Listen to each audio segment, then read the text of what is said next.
بسم اللہ الرحمن الرحیم۔ میرے بھائیوں، میں حضرت علی رضی اللہ تعالی عنہ کا ایک قول آپ کے سامنے پیش کرنا چاہتا ہوں، جو حضرت علی رضی اللہ تعالی عنہ اللہ کی مخلوق کی خدمت کو کتنا اہم سمجھتے تھے۔ حضرت علی رضی اللہ تعالی عنہ اللہ کی مخلوق کی خدمت، انسانوں کی خدمت کو اپنا محبوب ترین عمل سمجھتے ہیں،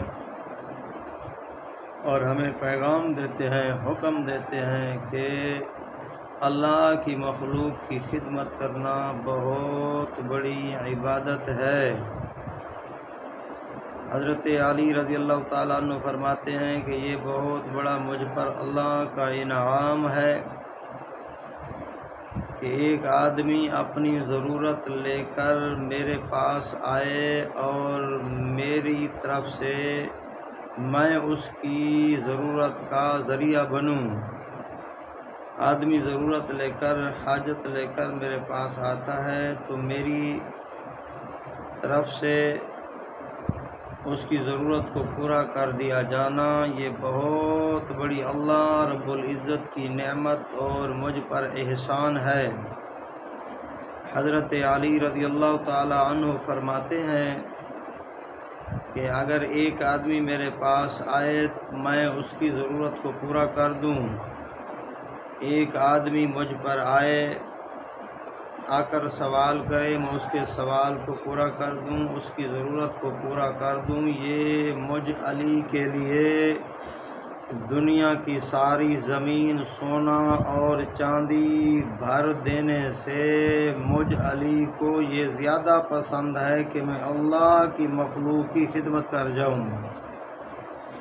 یعنی ایک طرف پوری روئے زمین کے اوپر سونا ہو، چاندی ہو، اور ایک طرف بیچارہ غریب کوئی ضرورت لے کر میرے پاس آئے تو حضرت علی رضی اللہ تعالیٰ عنہ فرماتے ہیں میں سونے اور چاندی کو ترجیح نہیں دوں گا، میں اس غریب کی مدد کو، اس غریب کی بے کسی کو سہارا دینے کو میں سعادت سمجھتا ہوں۔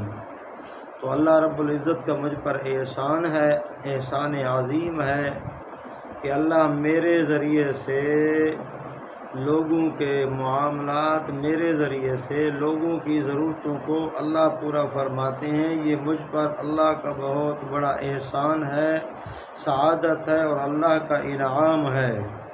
تو حضرت علی رضی اللہ تعالی عنہ کے اس قول کو مد نظر رکھتے ہوئے آئیے میرے بھائیوں، ہم اللہ کی مخلوق کی خدمت کریں۔ یہ دنیا آنی جانی چیز ہے، یہ دنیا، یہ سونا، یہ چاندی، یہ ہیرے، یہ جواہرات، جو بھی دنیا کے اندر ہم اکٹھا کریں گے ان کو ساتھ لے کر نہیں جائیں گے۔ قبر کے اندر اللہ کی مخلوق کی خدمت قبر کے اندر امن کا ذریعہ بنتی ہے۔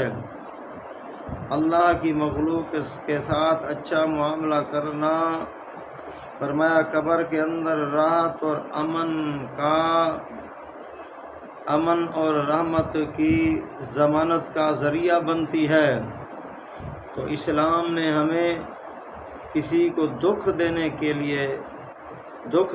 اجازت اسلام نے نہیں دی۔ اسلام سکھ کی اجازت دیتا ہے، اسلام امن کی اجازت دیتا ہے، اسلام خیر خواہی کی اجازت دیتا ہے۔ تو حضرت علی رضی اللہ تعالی عنہ کے اس قول پر ہم عمل کریں تاکہ اللہ ہمیں دنیا قبر آخرت کی سعادت نصیب فرمائے۔